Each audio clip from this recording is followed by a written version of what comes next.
বন্ধুরা, তোমরা কি করছো? তোমাদের সামনে আমি এখন মাগুর মাছটা কিভাবে রান্না করব, মাগুর মাছ কাঁচা কলা আলু দিয়ে, সেটা আমি তোমাদেরকে বলছি। দেখো, মাগুর মাছের এই খেয়েছিলাম তার আগে রেস্টুরেন্টে মাগুর মাছগুলো কাটা এনেছিল, বাজার থেকে কেটে এনেছিল। আর এই দেখো, এরকম ভাবে নুন হলুদ দিয়ে ভালোভাবে মাছগুলোকে ভেজে নিয়েছি। দেখেছো? মাছটা তো দেখতে যাবে না। আর এখানে গরম হয়ে গেছে, আলু কাঁচা কলা এগুলিকে নুন হলুদ দিয়ে ভালো করে ভেজেছি। আর কাঁচা কলাটা যখন কাটবে তখন ঘরে যদি লেবু থাকে তাহলে একটু লেবুর জল চুবিয়ে রাখবে আর হলুদ নুন দিয়ে, তাহলে একটা কালো কালো কষ্ট আছে না, সেটা চলে যাবে। লেবু না থাকলে শুধু নুন হলুদ দিয়ে হলো ভিজিয়ে রাখবে, নাহলে তবে এটা কালো হয়ে যাবে। তারপর কাঁচা কলাটা ভালো করে ধুয়ে নেবে।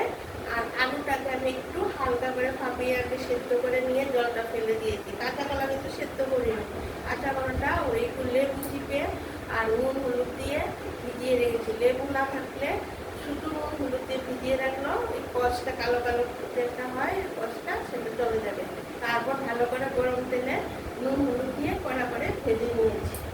এবার দেখাচ্ছি, এখানে কিছু না, এখানে কয়েকটা কাঁচা লঙ্কা দিয়ে মাগুর মাছের ঝোল, শিং মাগুরের অল্প ঝালে ভালো হয় খেতে। আর এটা তো শরীরের জন্য খুব ভালো, যাদের হিমোগ্লোবিন কম, প্লাস বাচ্চারা, প্লাস এই গরমে এই মাগুর মাছ খাওয়া খুবই ভালো। তারপর অসুস্থ রোগীরা, যাদের ছোট্ট বাচ্চা না থাকে তাদের জন্য। আর ছোট্ট বাচ্চা হলে তো লঙ্কা দেওয়ার দরকার নেই। আর বড়দের জন্য হলে এখানে শুধু এই ছোট একটা পেঁয়াজ দিয়েছি আর 4-5টা কাঁচা লঙ্কা আর আদা দিয়েছি, আর কিছু দিইনি। এখানে আমি এখন নুন হলুদ দেবো আর অল্প একটু জিরের গুঁড়ো দেবো। জিরের গুঁড়ো যদি না দিলেও, যদি কেউ অসুস্থ থাকে তার মতো নুনটা দেবে। আর যদি কারোর পেটের সমস্যা এই সেই থাকে তাহলে জিরের গুঁড়োটা দিতে হবে না, শুধু এই কাঁচা লঙ্কার একটু পেঁয়াজ দিয়ে করলেই হবে। না দিলেও ভালো লাগবে, শুধু ইয়ে করে শুধু পেঁয়াজ বাটা আর কাঁচা লঙ্কা অল্প একটু দিয়ে, আবার ছোট হলে কাঁচা লঙ্কা না দিলেও চলবে, ছিঁড়ে একটা কাঁচা লঙ্কা দিলে। এটাতে অবশ্যই একটু কালো জিরে ফোড়ন দেবে। কালো জিরে ফোড়ন দিচ্ছি। কালো জিরে গরম হয়ে গেছে। তোমাদের ইচ্ছে, কেউ সাদা তেলও করতে পারো, লাগান অল্প তেলেই এই মাছের ঝোলটা ভালো থাকে। এখানে শুধু এই পেঁয়াজ আদা আর অল্প একটা কাঁচা লঙ্কা, আর আমি যেহেতু আমাদের কোনো পেটের সমস্যা টমস্যা নেই তার জন্য একটু জিরের গুঁড়ো দিয়েছি, আর এগুলো থাকলে জিরের গুঁড়োটা দেবে না।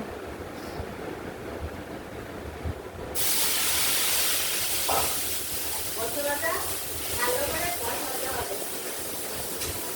মশলাটা এবার ভালো করে গরম তেলে দিয়ে কালো জিরে গুঁড়ো দিয়ে ভালো করে কষাতে হবে।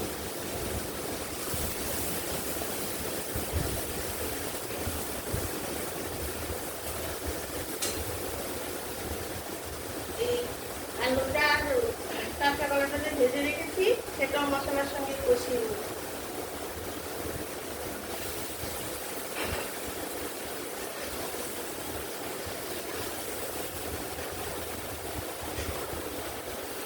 ভালো করে কষিয়ে নিচ্ছি। আর নুনটাও দিলাম, যে যার পরিমাণে নুন খাও সেই স্বাদ অনুযায়ী নুনটা দেবে।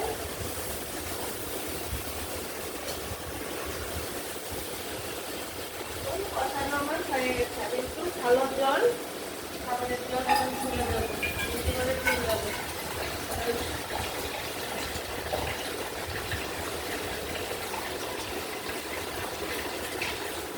ফুলটা একটু বেশি করে দেবো, এই যে আরেকটু ফুল দেবো, এটা ফুলটা একটু খুব উপকারী না দেখে খাবারটা।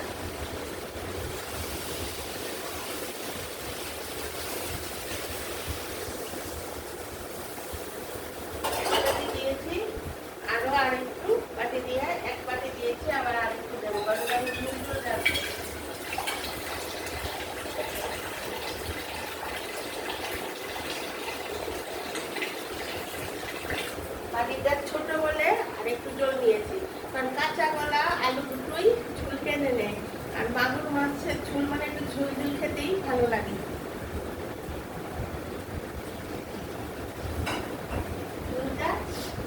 দিয়েছি। এখন গরম হলে ঝোলটা যখন টকবক করে উঠবে তখন মাছটা আমি ছেড়ে দেবো। গরম হয়ে হচ্ছে। আর আরেকটা জিনিস দেখাই, এটা আমি মাছের মধ্যে ছাড়বো। তোমরা সেটাকে কি বলো, আদামনি পাতা বলো না ইয়ে থানকুনি পাতা বলো, যে যে পাতাই বলো, আমি ভালো করে ধুয়ে নিয়েছি। এই দেখো, এই দেখো, এই পাতাগুলো যাদের পেট খারাপ করলে, যদি পেটটা খারাপ হয় তখন এই পাতা বেটে খেলে খুব ভালো। তারপর এই পাতা তুমি যে কোনো ডালের মধ্যে যে কোনো কিছুতে দিয়ে খেলে এগুলো খুব ভালো। তো আমি এই পাতাটা এই শিং মাছের মাগুর মাছের ঝোলের মধ্যে এই পাতাটা আমি ধনে পাতার মতো কেটে দিয়ে দেবো। বুঝতে পেরেছো? এটা বাজারে কিনতে পাওয়া যায়, দেখে রাখো এই পাতাটা। যদি কারোর পেট খারাপ, বমি এইসব হয়, শুধু এই পাতাটা গরম ভাতের সঙ্গে বেটে খেলে পেটটা ধরে যায়। আর এখন শুক্তো টুক্তো সব কিছুর সঙ্গে এই পাতাটা খেলে খুব ভালো, ডায়াবেটিসের রোগীদের জন্য খুব ভালো। এই পাতাটাও আমি দিয়ে দিচ্ছি ঝুলের সঙ্গে, কারণ ঝুলের মধ্যে দিয়ে দিলে ঝুলটার সঙ্গে সেদ্ধ হবে। মাছটাও আমি ছেড়ে দিচ্ছি।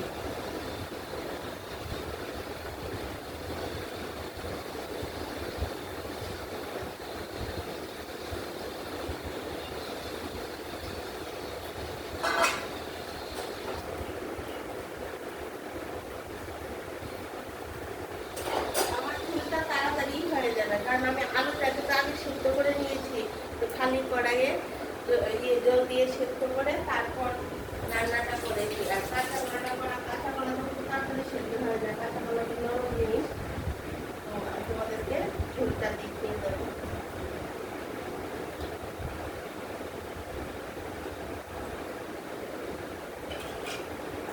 বন্ধুরা, তোমরা আমার সব রেসিপিগুলি দেখছো তো, তার আগেও আমি মুসুর ডাল দিয়ে পেঁপে উচ্ছে দিয়ে একটা মানে সবাই মুগ ডালের খায়, কিন্তু আমার ঘরে একটু মুসুর ডালটা পছন্দ করে, শুক্তো করেছি, ছেড়েছি। তারপরে আরও অনেক প্রিপারেশন ছাড়ছি, তো সেগুলি আমাকে সাবস্ক্রাইব করে দিলে সবগুলি দেখতে পারবে। আর দুপুরে আমি লাঞ্চে আসছি, সন্ধ্যের সময় চায়ের আড্ডায় আসছি। প্লিজ তোমরা সবাই দেখো আর সাবস্ক্রাইব করে দিও, আর কমেন্ট করো যে কীরকম লাগছে, ভালো লাগছে কিনা সেটা বুঝতে হবে। তো এক এক বাড়িতে তো এক এক রকমের রান্না খায়, আমিও আমাদের রান্না তোমাদের কীরকম লাগছে সেটা একটু জানাবে। আমার মাছের ঝোল মোটামুটি হয়ে গেছে। তোমরা এতটা দেখানো যায় না, তোমরা সেটা আলুটা ফুটেছে কিনা, কাঁচা কলাটা সেদ্ধ হয়েছে কিনা সেটা দেখেই ঝোলটা নামিয়ে। হ্যাঁ, আমার সেদ্ধ হয়ে গেছে, আমি তোমাদেরকে নামিয়ে দেখাচ্ছি।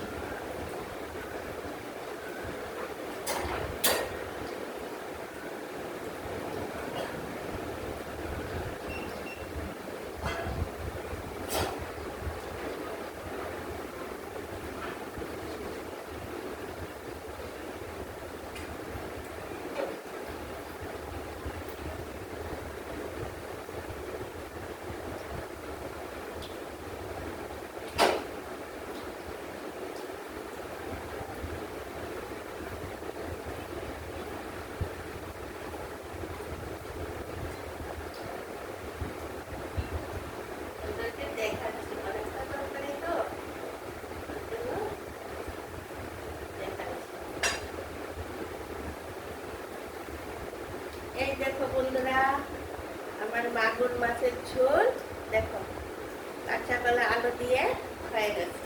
তোমাদের যদি আমার রেসিপিটা পছন্দ হয়ে থাকে সেইভাবে করে খেয়ে দেখো, ভালো লাগবে।